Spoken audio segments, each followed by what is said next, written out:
प्रथम तहलका न्यूज। योग गुरु बाबा रामदेव के संन्यास को 27 साल पूरे हो गए हैं और इसी को लेकर पतंजलि योग पीठ में धूमधाम से संन्यास दिवस मनाया गया। बता दें कि 27 साल पहले रामनवमी के दिन बाबा रामदेव ने संन्यास धर्म की दीक्षा ली थी। तो वहीं पतंजलि योग पीठ में आयोजित कार्यक्रम में मोरारी बापू और आचार्य बालकृष्ण ने बाबा रामदेव को बधाई दी। तो इस दौरान रूस और यूक्रेन के बीच छिड़ी जंग पर योग गुरु बाबा रामदेव ने बड़ा बयान देते हुए कहा कि युद्ध से किसी भी समस्या का समाधान नहीं हो सकता। अपने हथियार बेचने के लिए अमेरिका जैसे देश पूरी दुनिया को युद्ध के लिए उकसाते हैं, इसीलिए ये तमाशा भी बंद होना चाहिए। इसके साथ ही स्वामी रामदेव ने पाकिस्तान में मची राजनीतिक उठापटक पर भी प्रतिक्रिया दी। उन्होंने कहा कि पाकिस्तान लोकतांत्रिक दृष्टि से एक बहुत ही अस्थिर देश है। अभी तक पाकिस्तान के शासकों ने वहाँ की जनता को लूटा है, इसीलिए वो चाहते हैं कि वहाँ पर भी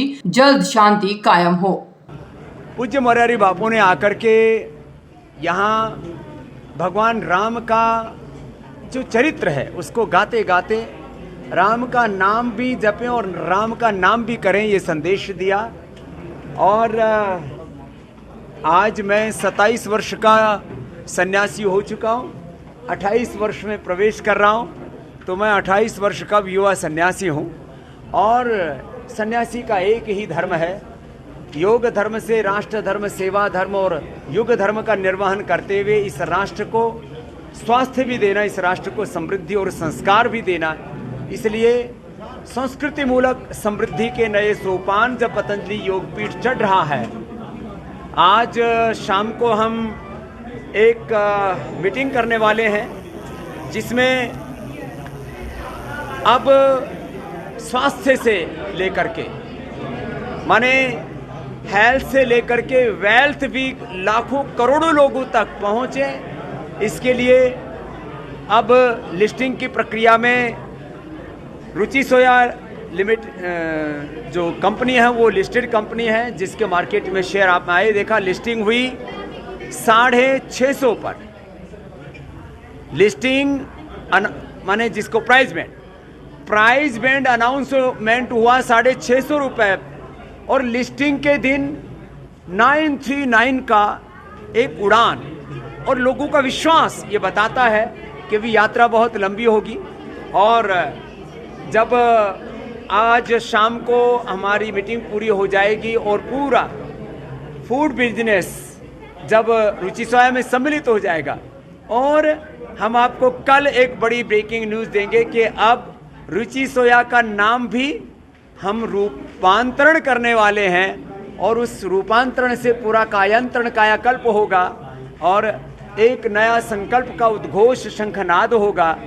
अब एफएमसीजी की सबसे बड़ी कंपनी पतंजलि होगी और देश ही नहीं पूरी दुनिया में मन लोकल को अब ग्लोबल करने का एक नया शंखनाद पतंजलि से रामनवमी की पर हम कर रहे हैं। और भारत को परम वैभवशाली बनाने से लेकर के भारत को विश्व की सबसे बड़ी आर्थिक और आध्यात्मिक महाशक्ति बनाने तक के काम में पतंजलि अपना योगदान देगा। बस सारे राष्ट्रवासियों को रामनवमी की बहुत बहुत बधाई। अमेरिका, यूक्रेन और रूस को लेकर जो हालात बने हुए, इन दोनों मुद्दों पर क्या करें? युद्ध कभी भी समाधान नहीं हो सकता। योग से एकत्व, स्वअस्तित्व, सामंजस्य और प्रेम से समाधान होता है। और मैं आश्वस्त हूँ यह दुनिया फिर से जुड़ाव की ओर, योग की ओर बढ़ेगी। ये संघर्ष, ये सारा विध्वंस ये समाप्त होना चाहिए, चाहे किसी भी कारण से हो रहा है। और इसमें जो अमेरिका जैसे देश जो छेड़खानी करके और पूरी दुनिया को युद्ध के लिए उकसाते हैं अपने हथियार बेचने के लिए, ये तमाशा भी बंद होना चाहिए। पाकिस्तान में जिस तरह से सत्ता परिवर्तन हुआ है, सत्ता परिवर्तन के साथ साथ कश्मीर में आतंकवादियों ने देखो, पाकिस्तान लोकतांत्रिक दृष्टि से एक बहुत ही अस्थिर देश है। ये सच है कि हम पड़ोसी नहीं बदल सकते, लेकिन ये भी सच है कि मोदी जी के रहते हुए देश को कोई भी, चाहे वो पाकिस्तान हो या कोई भी भारत विरोधी ताकतें हो, वो कुछ भी नहीं बिगाड़ सकती। बाकी पाकिस्तान की भोली भाली जनता को वहाँ के शासकों ने बहुत ठगा है। भगवान वहाँ पर भी अच्छा शासन लेकर के आए। मैं तो दो ही शब्द बोलूँगा, अच्छा शासन देना राज सत्ता का धर्म है और अच्छा अनुशासन देना ये अध्यात्म सत्ता का धर्म है। और जब ये दोनों सत्ताएं ठीक ठीक से चलती हैं तब राष्ट्र सही दिशा में बढ़ता है। बहुत बहुत धन्यवाद। प्रथम तहलका के लिए हरिद्वार से जहांगीर मलिक।